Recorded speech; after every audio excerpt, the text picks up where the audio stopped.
le cirque de Mafate. Au cœur de ces montagnes se trouvent les habitations les plus isolées de la Réunion. Accessibles uniquement à pied ou par hélicoptère, quelques 320 familles se sont installées sur ces îlettes escarpées. La plupart des habitations sont équipées de panneaux photovoltaïques vieux de plus de 20 ans. En fin de vie et sans suivi d'exploitation, la vétusté de ces installations favorise le développement de la précarité énergétique. En 2017, le département de la Réunion accompagne dans sa politique d'aménagement des hauts et pour l'égalité des territoires un grand programme d'électrification sur Mafate. Des installations de production d'énergie autonome 100% solaire sont déployées sur les îlettes. Donc, l'objectif du programme d'électrification, c'est d'évacuer les anciens générateurs, les vieux panneaux, les vieilles batteries, les mettre en filière de recyclage et de réaliser des nouveaux ouvrages avec les dernières technologies photovoltaïques, dernières technologies de stockage et de dimensionner en fait la taille des installations, le nombre de panneaux aux besoins réels aujourd'hui des familles, voire même de demander aux familles de se projeter un petit peu dans l'avenir pour avoir plus de confort. Ici à Roche-Plate, 23 familles seront équipées de nouveaux panneaux photovoltaïques. Des études de dimensionnement des équipements et des besoins électriques sont menées auprès des Mafatais. Actuellement, il a un réfrigérateur mais qui ne peut pas brancher parce que l'installation n'est pas suffisante. Du coup, après, il a une télévision, un congélateur. Et là, ce qu'il pourra, lui, par la suite, en fonction de ses besoins, il pourra mettre 2 congélateurs, un réfrigérateur, une machine à laver aussi, et aussi sur l'éclairage. Pour nous, c'est très intéressant. Hein. Ah ben oui, mais là, comme qui dit, on manque un peu d'électricité vraiment. 2 modèles d'installations photovoltaïques sont retenus, des centrales individuelles pour les habitations les plus isolées et des micro-réseaux comme celui-ci pour desservir un ensemble d'habitations proches afin de mutualiser les installations. Il nous a semblé plus pertinent de réaliser une seule grosse centrale mutualisée pour l'ensemble du village avec un micro-réseau de distribution d'électricité enfoui sous les sentiers pour aller alimenter via un point de livraison chaque famille. Pour garantir une complète autonomie énergétique des îlettes, le remplacement des équipements électriques domestiques énergivores par des appareils plus performants est indispensable. Le coût total de remplacement de ces réfrigérateurs, congélateurs ou lave-linge est estimé à près de 300 000 € avec une subvention de plus de 100 000 € pourvue par le département. 20 millions d'euros seront investis pour que Mafate dispose d'une énergie propre et durable. Gérés par le service public de l'électricité, ces réseaux photovoltaïques sont des innovations techniques et sociales en sites isolés dans les territoires d'outre-mer.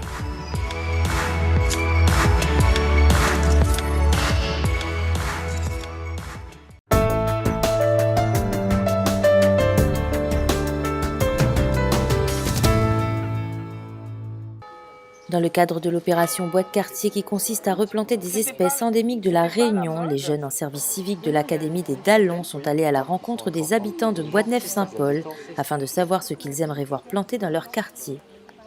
On vient voir les gens pour poser des questions, pour savoir ce qu'eux-mêmes on veut eux-mêmes. On veut bien ici à Bois-de-Neuf des pieds de bois endémiques. Et des pieds de bois, leurs souvenirs avant peut être fruitier, tisanerie, aussi beau à voir.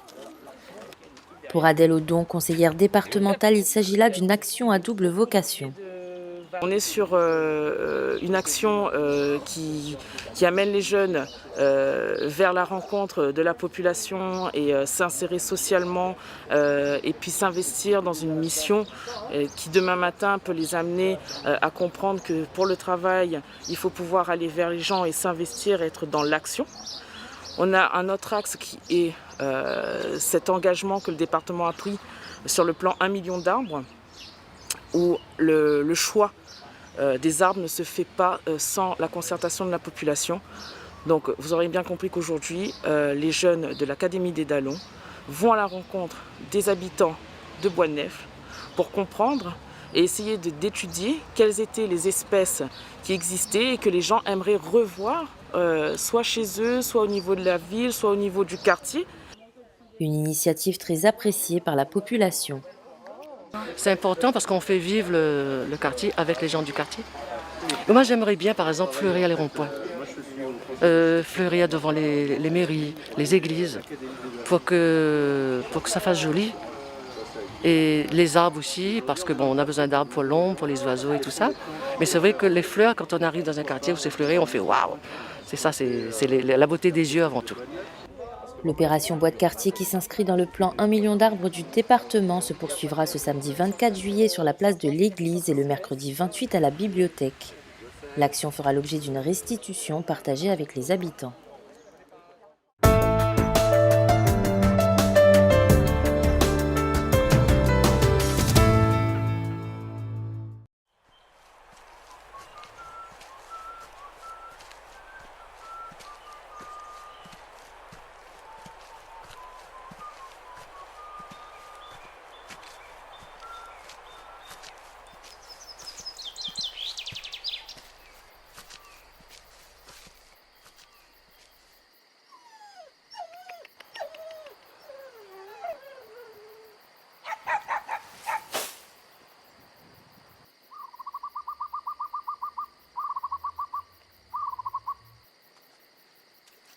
La pluie, arrêtez un peu que ça.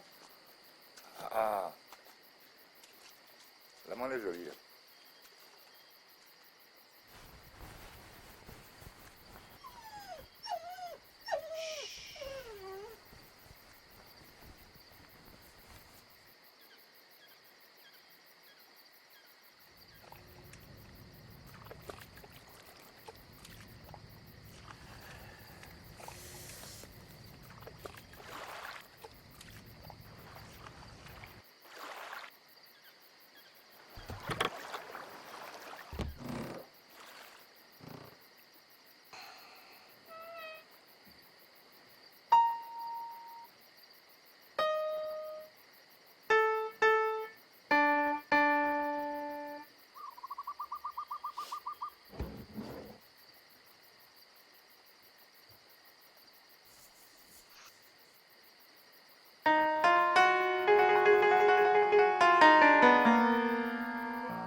c'est à Mascarin, jardin botanique de la Réunion, qu'ont été installées 3 nouvelles ruches en présence des élèves de 6e et de 5e du collège de la Pointe des Châteaux.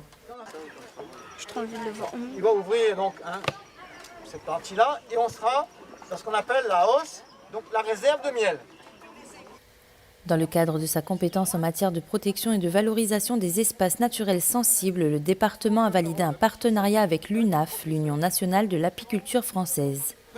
Un programme d'envergure intitulé Abeilles sentinelles de l'environnement pour la sauvegarde de l'abeille et de la biodiversité sur tout le territoire français à travers l'installation de ruchers pédagogiques.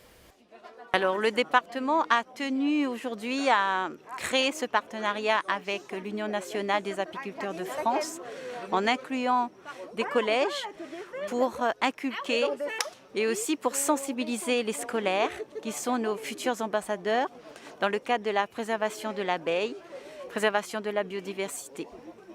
Depuis plusieurs semaines, les collégiens de la Pointe des Châteaux sont sensibilisés au rôle essentiel de l'abeille.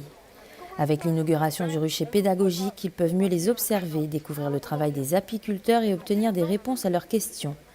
Ils ont également planté des espèces endémiques et indigènes mellifères autour du rucher pédagogique.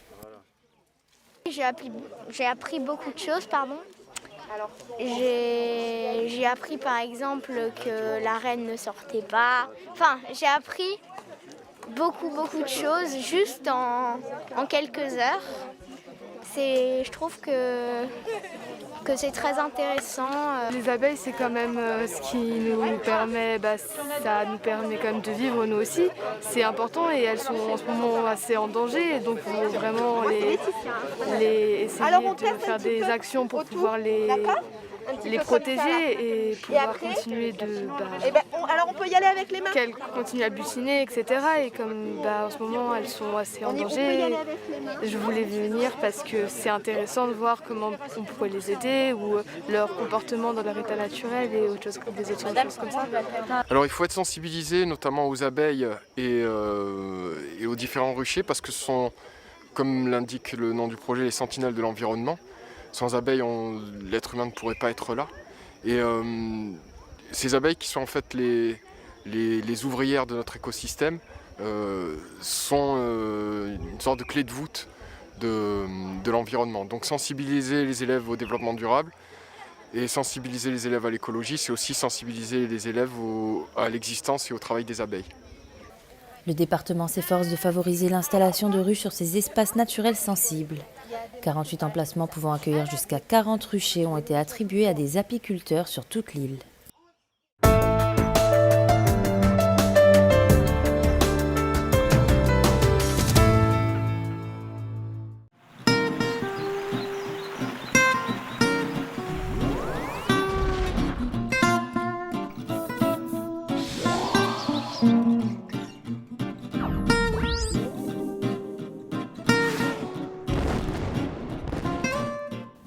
Histoires de pique-nique de Modeste Madoré aux éditions Océan Baba.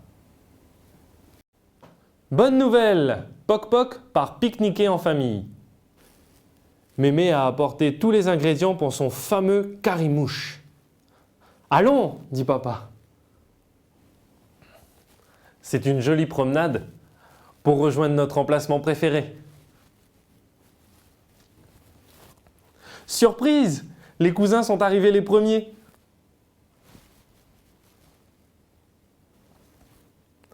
Les plus jeunes vont chercher du bois.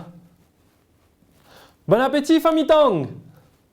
Merci, petit endormi!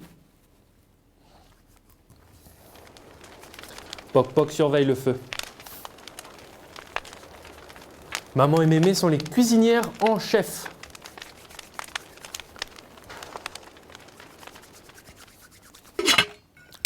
Quel délice! Les mouches sont bien fondantes. Toute la famille se régale. Sous la table, un pique-nique plus discret est organisé.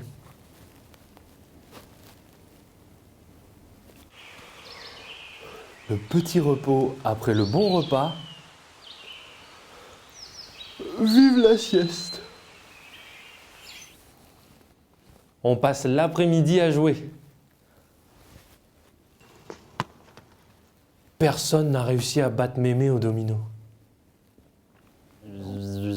En fin d'après-midi, l'attaque des moustiques annonce l'heure du départ. Ah! Poc Poc a trouvé une façon très rapide pour rentrer. Vivement dimanche prochain.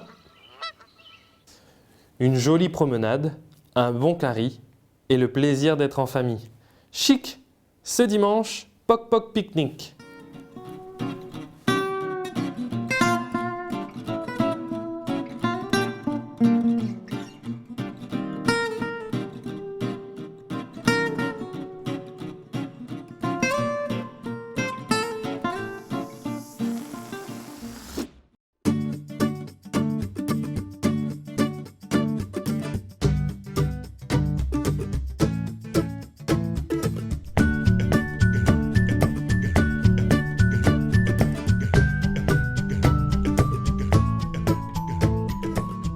On cultivait cette plante aromatique depuis l'Antiquité. Originaire du bassin méditerranéen, le thym est utilisé comme condiment dans les cuisines du monde entier et particulièrement à La Réunion. Mais ses vertus ne sont pas que culinaires, le Thymus vulgaris est également une plante médicinale qui traite de nombreuses pathologies respiratoires.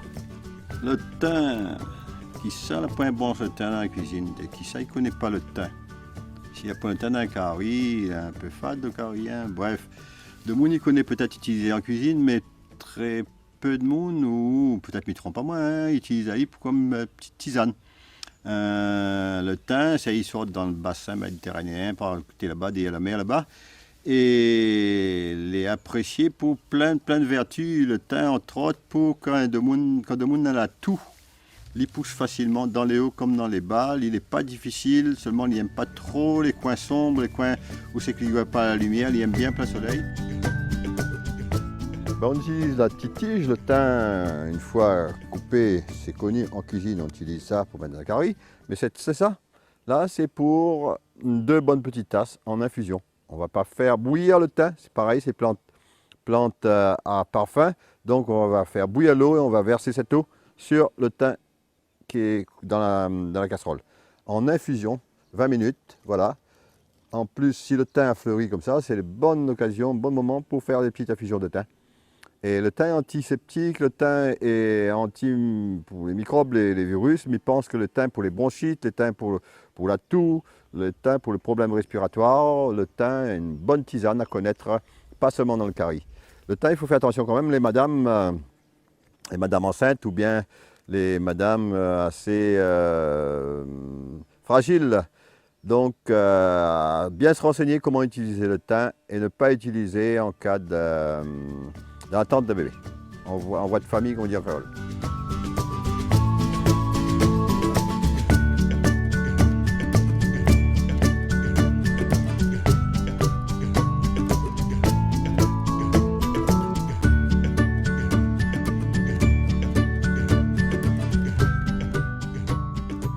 Infusion de yapana et d'anis, nous allons bien manger là et nous allons boire ça juste après pour bien digérer. Voilà, le petit tisane yapana et anis bien mélangé là. On peut rajouter un petit peu de marjolaine dedans, il ne fera pas de mal. Voilà, nous avons 5-6 personnes là, voilà la dose pour 5-6 personnes. Nous allons mettre ça dans un petit récipient là pour verser là-dessus de l'eau que la bouillie. De l'eau est chaude. Bonne tasse chacun. On va laisser ça. Voilà. La plante, l'eau commence à changer de couleur là, on voit bien. Et ça commence à être parfumé aussi, on sent la bonne tisane. Surtout pas de fumier avec le thym. Jamais de fumier, jamais d'engrais avec le thym. La bonne terre, un bon terreau et le thym il pousse naturellement comme ça. Facile à bouturer le thym. Là, c'est une petite bouture. On peut mettre dans un petit pot comme ça, ici. 3 petits plants de thym, 3 petites boutures de thym en quinconce. On a une belle touffe d'ici 3-4 mois. Une belle touffe de thym. Posez ça là. Voilà. Bien serré, bien serré, bien serré. Voilà. Un petit pot de thym à venir.